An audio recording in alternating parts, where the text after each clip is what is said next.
Just because you're out looking at properties doesn't mean that you can't network with the people that might be doing work to the home. I've run into a lot of houses where they're tax delinquent, right? And the houses are almost ran the fuck down. They've been condemned or they just need a lot of work. There are people that are there that are going to be cleaning the home out, individuals like you see right over here.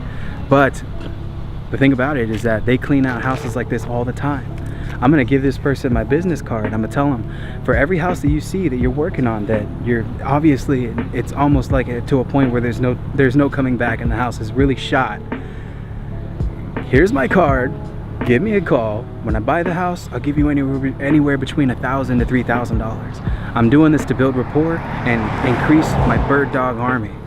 If you want deals coming at you all the time, you got to make sure that you're speaking your business into existence.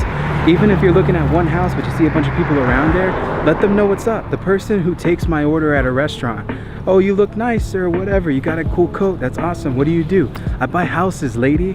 Here's my phone number. Tell me if you have somebody who needs my assistance. I'll go over there, I'll buy the house, and guess what? I'll give you $1,500 to $3,000 for doing nothing but finding me the house. Do shit like that and it comes full circle, man. Thank you. I want the check,